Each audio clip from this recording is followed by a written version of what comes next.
Welcome to Voodoo Whiskey Gaming, and this is not a late review, it's my end of the year roundup of my favorite games, the worst games, etc. So in this roundup, I'm going to, give some basics on all the games on the list, but if you want the full review, I'll put up a card in the corner so that, you can check out the full reviews. So let's start with the bad, first one being Dawn of Fear.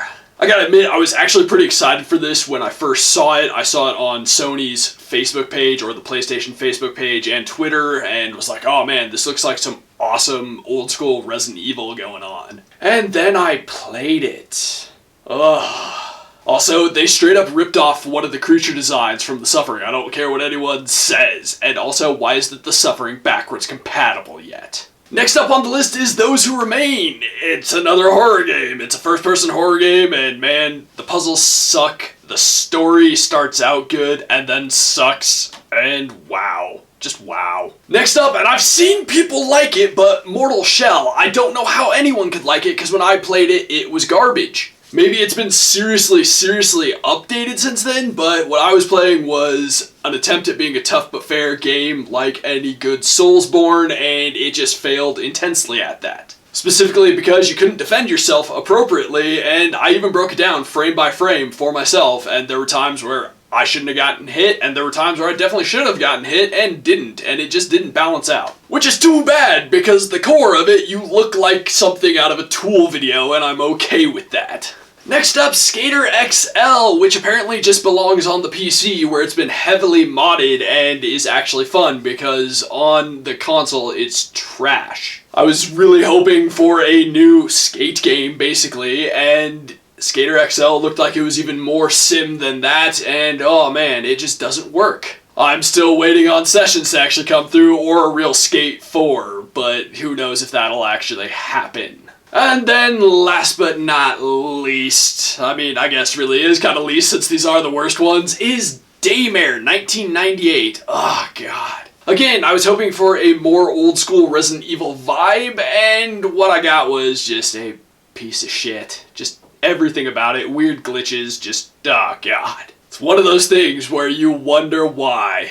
Now let's get into not the good, not the bad, I'm not mad, I'm just disappointed. Starting with Resident Evil 3. While I did have a lot of fun playing Resident Evil 3, forcing me to buy Resident Evil Resistance along with it, well, that's just bullshit, because it was a busted-ass game. Also, Resident Evil 3 could have been longer and, quite frankly, better. They really did not capitalize on some of the really cool ideas that existed in the original, so the remake just suffered from them not putting the same amount of effort in. If you're gonna remake a game, you have to put as much effort into the remake as went into the original, and clearly they didn't. I'm not mad at it, I'm just disappointed in Little Hope. I really wanted to love the Dark Anthology games, but man, they just keep disappointing. Whereas Little Hope did a good job delivering on the scares that Man of Medan sure as hell didn't, the story ended up being kind of a waste of time when you hit the ending. And then, of course, the most disappointing is Cyberpunk 2077, let's be real about it. At its core, there is a phenomenal game that I truly want to love, and I sank a lot of time into, and I've still sunk even more time into, because what's there I do enjoy as much as I possibly can, but it's kind of hard to when it's broken as fuck.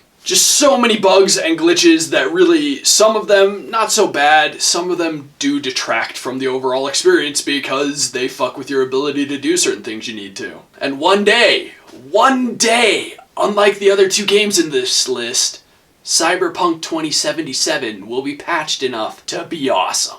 Now let's get into my favorite games of the year, which is heavily dominated by PlayStation games. First off, I know it was controversial because, people didn't like how it went, but The Last of Us Part 2, controversy aside, I thought they told a really good story once again. The gameplay is cleaner than it was in the first game, and just overall, I think they delivered a better experience. That being said, The Last of Us 1, better story, but The Last of Us 2 story is still a phenomenal story. And then of course it's gotta be Final Fantasy VII Remake next, because, well, this is how you do a remake. If you're going to do a remake, look at Final Fantasy VII. They're telling a portion of the original Final Fantasy VII story. They do an excellent job adding to it, giving more depth to a lot of the characters, bad guys and good guys alike, and they modernized the controls and graphics phenomenally.